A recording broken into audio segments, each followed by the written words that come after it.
Salut à tous, ravi de vous retrouver dans ce nouvel épisode. Aujourd'hui, je vais vous montrer comment j'ai repeint mon tour à métaux Olin ELB 5024. C'est parti!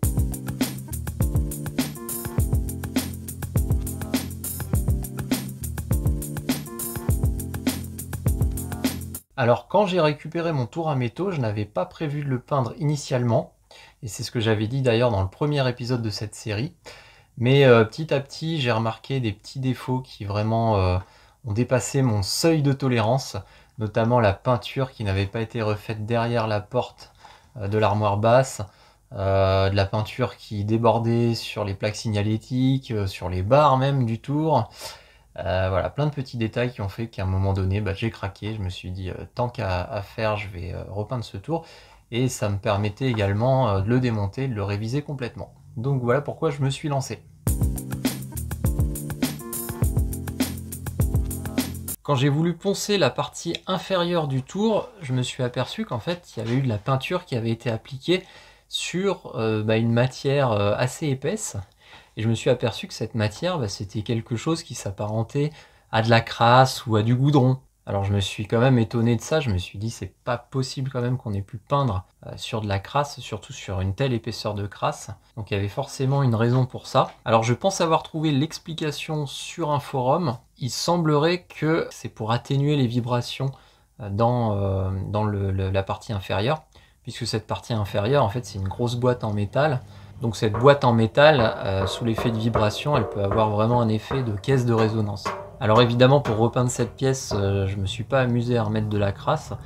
On verra à l'utilisation s'il y a des problèmes. Je mettrai par-dessus la peinture un matériau type mousse ou quelque chose qui pourra atténuer le son. Pour me débarrasser de cette couche de peinture et de la crasse qui est en dessous, j'ai expérimenté différentes techniques. J'ai commencé d'abord avec du VD40. Ensuite j'ai essayé avec du White Spirit et à la fin j'y suis carrément allé avec de l'acétone en laissant tremper un petit moment. Ça c'est super efficace.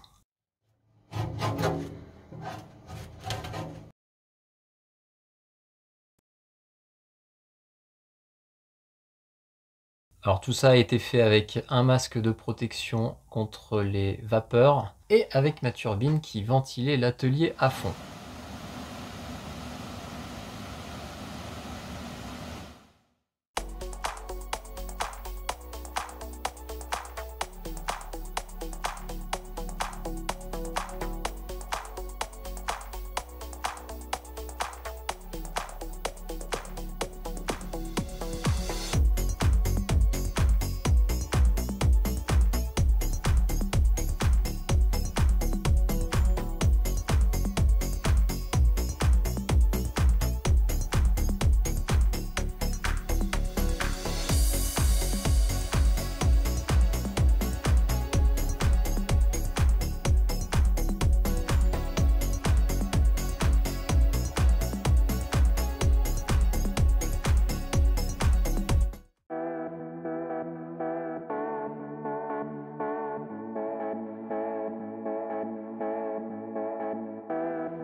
comme j'en avais marre de poncer, j'ai voulu tenter d'utiliser du décapant qui est super efficace. Alors pour ça, il n'y a rien à redire. Par contre, je suis évidemment tombé sur les seules pièces qui avaient été mastiquées. Donc au final, l'opération de décapage, c'était pas forcément la meilleure idée parce que bah voilà, il a fallu que je renettoie le mastic, j'avais pas forcément un décapage très uniforme. Et au final, ça m'a obligé de repasser derrière avec une étape de ponçage assez importante. Donc si c'était à refaire, je ne le ferai pas. En tout cas, pas sur ce type de pièce. Si vous êtes sûr que votre pièce est uniquement en métal, moi je pense que le décapant c'est une très bonne idée. Voilà, si la pièce elle est plutôt mastiquée, bah, il vaut mieux le faire au ponçage, en mode carrosserie. Ensuite, j'ai préparé toutes mes pièces avec des scotch. Alors j'ai utilisé du scotch orange, très efficace, très précis, très propre. J'ai évidemment protégé les barres. J'ai mis des vis là où je pouvais en mettre. Et pour boucher les autres trous, j'ai utilisé une mousse que j'ai formée à façon dans tous les endroits que je voulais protéger. Alors pour ça, il existe des bouchons en silicone. Le problème, c'est qu'ils sont assez difficiles à trouver, en tout cas pour les particuliers, avec des délais importants. Et voilà, moi j'avais pas, je pouvais pas me permettre d'attendre un mois pour me faire livrer par un site chinois. Donc c'est pour ça que j'ai utilisé la technique de la mousse. J'ai des gros blocs de mousse, c'est très pratique, on peut les tailler à toutes les formes. Et c'est comme ça que j'ai fait.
Pour la peinture, j'ai utilisé une peinture polyuréthane qui est une peinture bicomposant et j'ai utilisé une peinture qui était disponible en aérosol. Donc le principe, c'est que quand vous commandez cette bombe de peinture, vous commandez la teinte et donc l'entreprise vous prépare la bombe en mettant la teinte d'un côté et le durcisseur de l'autre.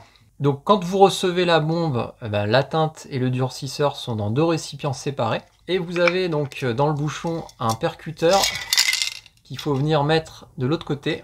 Comme ça, et ensuite vous venez appuyer le percuteur sur le sol, clac, jusqu'à ce que ça perce le réservoir et que les deux produits se mélangent entre eux.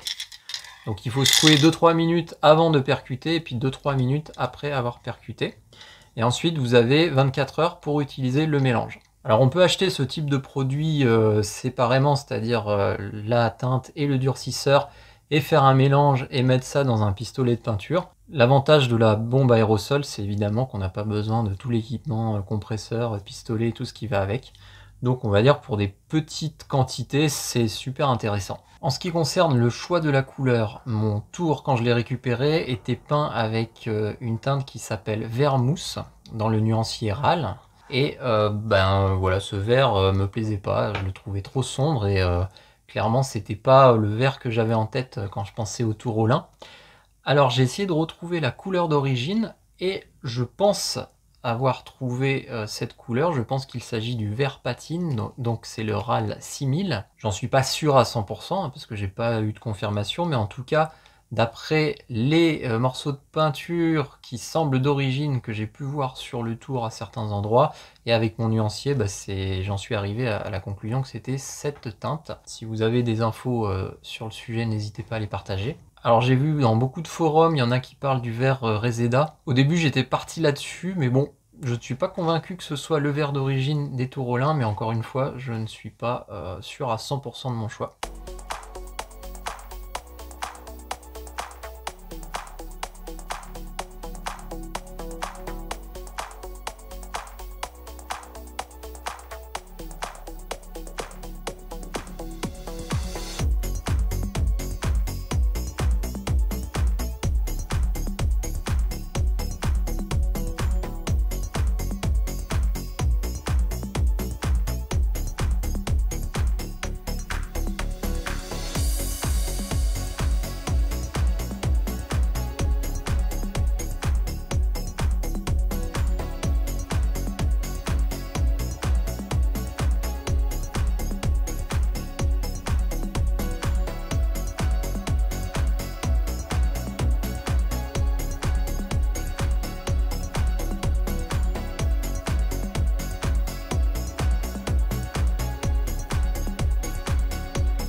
Ça y est, toutes les pièces ont été peintes et les scotch ont été retirés. Je suis super content du résultat.